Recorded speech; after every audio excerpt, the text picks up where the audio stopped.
میں دبئی سے تراویح پڑھا کر کے آیا تھا، اور اس وقت ابھی ہماری تعلیم کا سلسلہ جاری بھی تھا، میں بھی تعلیم کمپلیٹ ختم نہیں کیا تھا، جاری بھی تھا، لیکن بیچ میں جو رمضان آتا تو تراویح پڑھاتے، اور اچھے عمدہ کپڑے وہ ایک پہلے سے چلا ہے، سارے کپڑے جمع کر کے ایک بڑے سوٹ کیس میں رکھے، اور پھر میری لکھی ہوئی کچھ کتابیں بھی تھیں جو میں نے عربی سے اردو میں ٹرانسلیٹ کیا تھا، اور کافی اچھی خاصی رقم بھی تھی، اور یہ سب چیزیں لے کر کے جب میں پہنچا تھا تو رات کا وقت تھا، اسٹیشن پر مجھے یاد ہے 4 بجے کے قریب ٹرین پہنچی تھی۔ ہمارے برادر مکرم اور میرے استاد نے کہا بھی تھا کہ بریلی کا اسٹیشن آبادی سے کافی دور ہے، رات میں اگر پہنچو تو باہر مت نکلنا، صبح ہونے کا انتظار کرو، اس لیے کہ ڈکیتی بہت زیادہ ہوتی، وہاں پر بھی ایسے حالات تھے۔ تو اسی انتظام، ٹھنڈیوں کے دن تھے، اسٹیشن پر پلیٹ فارم پر بیٹھا رہا، اور پورا سوٹ کے ساری چیزیں میری ساتھ میں تھیں، ٹھنڈی بہت زیادہ لگ رہی تھی، 4 بجے روشنی نہیں آتی، ایک چادر نکالا اور اوڑھ کر کے بیٹھا ایک کٹے پر، اترنے والے سارے مسافر چلے گئے، ہم اکیلے بیٹھے رہے۔ بیٹھنے کے بعد تھوڑی دیر کے بعد جو ٹھنڈی میں چادر نے گرم کیا، جھپکی لگی جاتی ہے، اونگ آئی، آنکھ بند ہوئی، بیٹھے بیٹھے گھٹنوں میں سر رکھ کر کے، تھوڑی دیر کے بعد سر جھٹکا اور جھنجھلا کر کے اٹھا تو دیکھا نہ بیگ ہے نہ سوٹ کیس ہے، کچھ بھی نہیں۔ دیوانوں کی طرح ادھر سے ادھر دوڑتا رہا، میں بھی طالب علم تھا، اسٹوڈنٹ تھا، پورے پلیٹ فارم پر کہیں کوئی نظر نہیں آ رہا ہے۔ پولیس سے جا کر کے کہا، جو بیٹھے تھے ڈیوٹی پر ان کو ہم سے زیادہ اونگ لگی ہوئی تھی، ہلا کر کے جب اٹھایا تو دل نے یہی کہا کہ مجھ سے زیادہ تو یہ سو رہے ہیں، میرا بیگ یہ کیا دیکھیں گے۔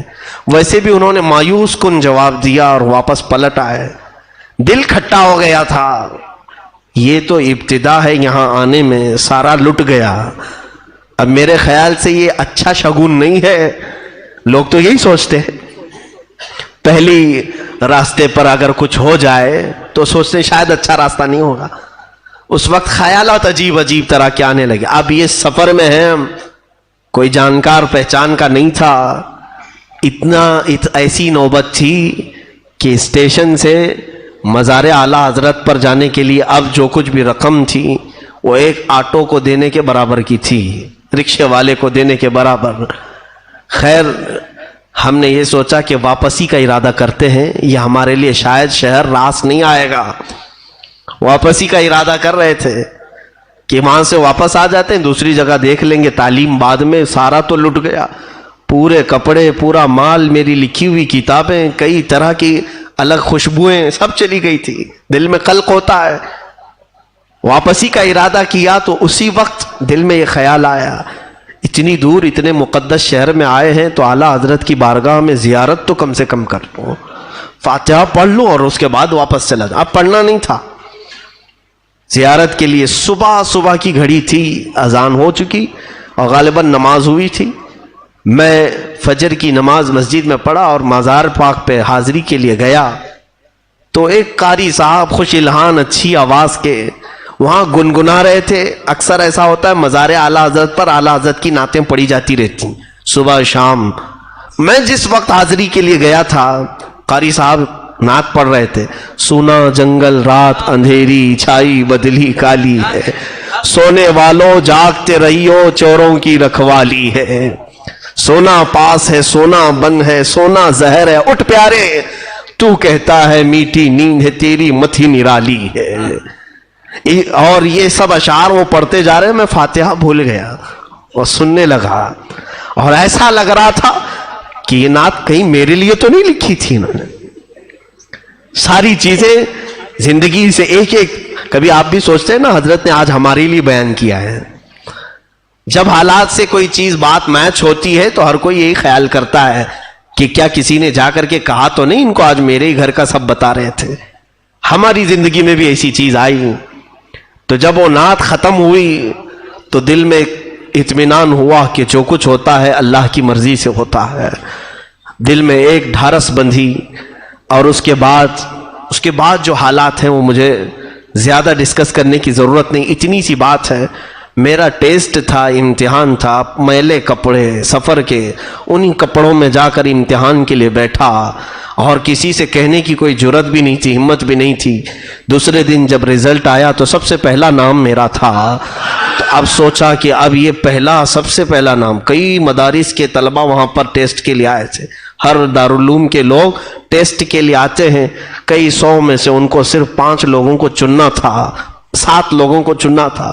نام جب آیا اسی وقت مجھے بلائے ہمارے ایک استاذ گرامی، کہا کہ میلے کپڑے یہ ساری چیزیں، مجھے ایسا لگتا ہے کہ تمہارے سفر میں تمہارے ساتھ کچھ دھوکہ ہوا ہے۔